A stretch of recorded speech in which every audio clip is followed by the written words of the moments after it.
Praise the Lord. ஆண்டவரும் இரட்சகருமாகிய இயேசு கிறிஸ்துவின் விலையேற பெற்ற நாமத்தினாலே உங்கள் யாவருக்கும் அன்பின் வாழ்த்துக்கள். இந்த வாய்ஸ் ஆஃப் குட் ஷெஃபர்ட் வாயிலாக உங்களை சந்திப்பதிலே மிக்க மகிழ்ச்சி அடைகிறேன். கர்த்தர் தாமே உங்கள் யாவரையும் ஆசீர்வதிப்பாராக. பிரியமானவர்களே, நம்மளை படைத்த ஆண்டவராகிய இயேசு கிறிஸ்து, நமக்காக ஜீவனை சிலுவையில் கொடுத்த ஆண்டவராகிய இயேசு கிறிஸ்து, மனுக்குலத்தினுடைய மீட்புக்காகவே ஜாதி மதம் வேதம் எதுவும் பார்க்காமல் உலகத்தில் இருக்கிற அத்தனை மனிதர்களுக்காக ஜீவனை கொடுத்த அந்த ஆண்டவராகிய இயேசு கிறிஸ்துவை நீங்கள் நம்பும்போது ஆண்டவர் உங்களை ஆசீர்வதிப்பாராக. பிரியமானவர்களே, ஆண்டவராகிய இயேசு கிறிஸ்து நம்மளை ஆசீர்வதித்து எல்லா நிலையிலும் நம்மளை மேன்மைப்படுத்த வேண்டும் என்று சொன்னால், நம்முடைய வாழ்க்கையில் ஆண்டவருடைய குணமுடையவர்களாக அல்லது ஆண்டவருடைய சுபாவம் உள்ளவர்களாக முதலாவது நம்ம மாற வேண்டும். இயேசு கிறிஸ்துவனிடத்தில் வரும்போது முதலாவது அவர் நம்மளை என்ன பண்ணுவார்? நம்முடைய ஜென்ம பழக்கத்தை, நம்முடைய சுய பழக்கத்தை எல்லாவற்றையும் நம்ம மாற்றுவார். அவர் ஜாதியை மாற்றுவதற்காக வரவில்லை. நம்முடைய மனதில் இருக்கிற தீய குணங்களை, தீய சுபாவங்களை, தீய பழக்க வழக்கங்களை முதலாவது நம்மளை மாற்றுவார். அந்த மாற்றின பிறகு அதற்கு பிறகு ஆண்டவராகிய இயேசு கிறிஸ்து நம்மளை 100% நம்மளை ஆசீர்வதிப்பாராக. அப்படியானால் இயேசு கிறிஸ்துவோட அந்த குணம் எப்படி குணம், இயேசு கிறிஸ்துவோட சுபாவம் எப்படிப்பட்ட சுபாவம் என்று சொல்லி ஒரு 3 காரியங்களை நான் வேதத்திலிருந்து நான் விளக்கி காட்ட வாஞ்சிக்கிறேன்.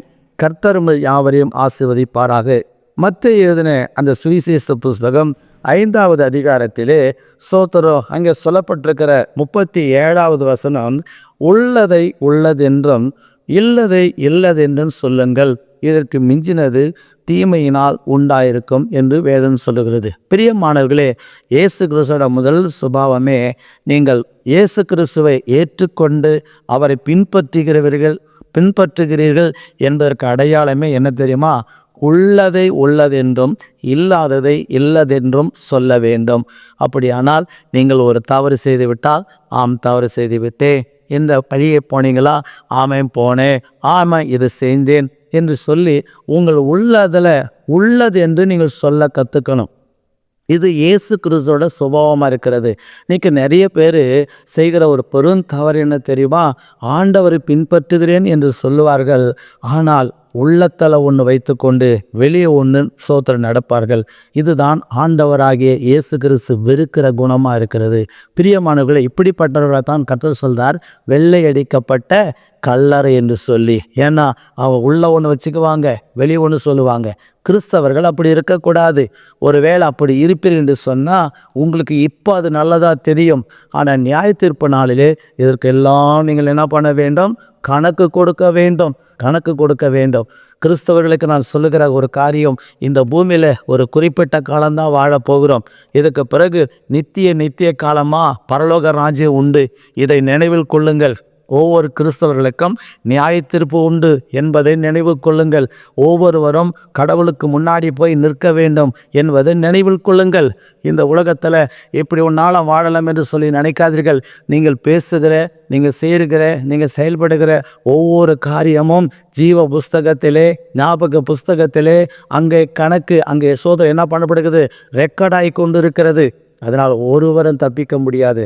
உள்ளதை உள்ளதென்று சொல்லி நீங்கள் வாழ்வீர் என்று சொன்னால் இது இயேசுவுக்கு ரொம்ப பிடிக்கும். 2வது, அதே 39ஆம் வசனம், மத்தேயு 6ஆம் அதிகாரத்தில் 39ஆம் வசனம் சொல்லுது, நான் உங்களுக்கு சொல்லுகிறேன், தீமையோடு எதிர்த்து நிற்க வேண்டாம். ஒருவன் உன்னை ஒரு கன்னத்தில் அறைந்தால் அவனுக்கு மறு கன்னத்தை திருப்ப கொடு என்று சொன்னார். ஒருவன் உன்னை 1 மைல் தூரம் நடக்க பண்ணினால் அவனோடு 2வது மைல் தூரம் நட என்று சொல்லுகிறார். அப்படியானால் 2வதாக இயேசு கிறிஸ்துவோட ஒரு நற்குணம் என்ன என்று சொன்னால், ஒருவன் உன்னை ஒரு கன்னத்தில் அறைந்தால் இன்னொரு கன்னத்தை காட்டு என்று சொல்லுகிறார். தீமையோடு எதிர்த்து நிற்க வேண்டாம் என்று சொல்லுகிறார். பிரியமானவர்களே, இன்னைக்கு நிறைய இடத்துல தீமையோடு எதிர்த்து நிற்கிறார்கள். தீமையோடு எதிர்த்து நிற்கணும். எப்போ? ஆவியில் நிறைந்து ஜெபத்தில் அந்த ஆவிகளை கட்டி ஜெபிக்க வேண்டும். அதை இயேசுவின் நாமத்தில் முறியடிக்க வேண்டும். அதுக்காக தீமை செய்கிற மனிதர்களுக்கு கூட நம்ம போய் போராடக்கூடாது. அப்படி போராடுவோம் என்று சொன்னால் நாம் காயப்படுவோம். இருதயம் வேதனை அடையும். அது மாத்திரமல்ல, அப்படி போராடுவோம் என்று சொன்னால் கொலை நடக்கும், அநேக அக்கிரமங்கள் நடக்கும். தீமையோடு நம்ம எதிர்த்து நிற்கக்கூடாது. தீமையோடு எதிர்த்து நிற்காம அந்த ரங்கத்தில் ஜெபித்து அப்படிப்பட்ட தீமையானவர்கள் நல்லவர்களாக மாறட்டும் ஆண்டவரே, பரிசுத்தமானவர்களாக மாறட்டும் ஆண்டவரே என்று சொல்லி ஆவில நிறைந்து ஜெபிக்க வேண்டும். ஒருவன் உன்னை ஒரு கணத்தில் அறிந்தால் திருப்பி அறையக்கூடாது என்று இயேசு சொல்லியிருக்கிறார். இன்னொரு கன்னத்தை காட்டு என்று சொல்லுகிறார். இந்த சுபாவம் உடையவர்களாய் நாம் காணப்பட வேண்டும். மூன்றாவது, மத்திய சுவிசேஷ புஸ்தகம் 6வது அதிகாரத்திலே 44 வசனம் சொல்லுது, நான் உங்களுக்கு சொல்லுகிறேன், உங்கள் சத்துருக்களை சிநேகியுங்கள், உங்களை சபிக்கிறவர்களை ஆசீர்வதியுங்கள், உங்களை பகைக்கிறவர்களுக்கு நன்மை செய்யுங்கள், உங்களை நிந்திக்கிறவர்களுக்காக உங்களை துன்பப்படுத்துகிறவர்களுக்காக ஜெபம் பண்ணுங்கள். ஹல்லேலூயா. கத்து சொல்றார், சத்துருக்களை சிநேகியுங்கள், உங்களை பகைக்கிறவர்களுக்கு நீங்கள் நன்மை செய்யுங்க. உங்களை யாரெல்லாம் எதிரியாய் பார்த்து கொண்டிருக்கிறார்களோ, உங்களை யாரெல்லாம் பகைச்சிட்டு இருக்கிறாங்களோ அத்தனை கிறிஸ்தவர்களும் உங்களுக்கு சொல்லுகிற ஆவியானவர் ஒரு பதில் என்னன்னா, அவர்களுக்காக ஜெபம் பண்ணுங்கள், அவர்களுக்காக விண்ணப்பம் பண்ணுங்கள், அவளுக்காக வேண்டுதல் செய்யுங்க. அவங்களோட கூட என்ன பண்ணாதீங்க, போராடுதீங்க. சத்துருக்களை அவங்களை சிநேகிங்க. இயேசு கிறிஸ்து தான் சொன்னார். இயேசு கிறிஸ்து இந்த உலகத்தில் குஷ்டரோகியும் சிநேகித்தாரு, வியாதி உள்ளவனையும் சிநேகித்தாரு, மரித்து போய் அடக்கம் பண்ணப்பட்டு இருந்த மனுஷனை சிநேகித்து போய் லாசரு உயிரோடு எழுப்பினார். எல்லா மனிதர்களையும் இயேசு சிநேகித்தார். யாரையும் புறம்பே தள்ளவில்லை. சிறு பிள்ளைகளை சிநேகித்தார். இயேசு கிறிஸ்துவோட குணம் வித்தியாசமானது. பிரியமானவர்களே, நம்ம ஜாதி பார்த்து பழகுவோம், பணத்தை பார்த்து பழகுவோம், நிறத்தை பார்த்து பழகுவோம், படிப்பை பார்த்து பழகுவோம், பதவி பார்த்து பழகுவோம். இயேசு அப்படிப்பட்டவர் அல்ல. ஹல்லேலூயா. அவர் எல்லாரையும் சமமாக நேசிக்கக்கூடியவர். ஏன்னா பரலோகத்தில் எல்லாரும் சமமாக தான் இருக்க போகிறாங்க. நான் பூமியில் பெரிய பதவியில் இருந்தேன், பெரிய ஆளாக இருந்தேன். பரலோகத்தில் எல்லாம் கிடையாது. சமமாதான் பரலோகத்தில் எல்லாரும் நடத்தப்படுவார்கள். அதனால் பிரியமானவர்களே, உங்கள் சத்துருக்களை சிநேகிங்க, உங்களை சபிக்கிறவங்களை ஆசீர்வதிங்க என்று சொன்னார். இப்படி செய்வது என்பது தேவனுடைய பிள்ளைகளுக்கு ஒரு அடையாளமாய் காணப்படுகிறது. பிரியமானவர்களே, இப்படிப்பட்ட குணமுடையவர்களாக இருப்பீங்கன்னா நீங்கள் தேவ பிள்ளைங்க. தேவன் உங்களை ஆசீர்வதித்து கர்த்தரே உங்களை நடத்துவார். ஹல்லேலூயா.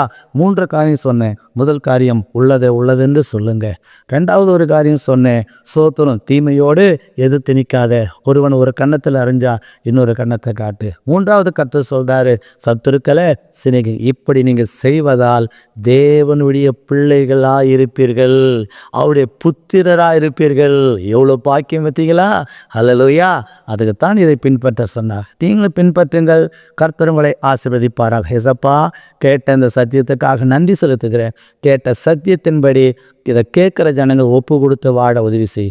இயேசுவின் நாமத்தில் பிதாவே. ஆமேன், ஆமேன், ஆமேன். God bless you. கர்த்தர் உங்களை ஆசீர்வதிப்பாராக. ஆமேன்.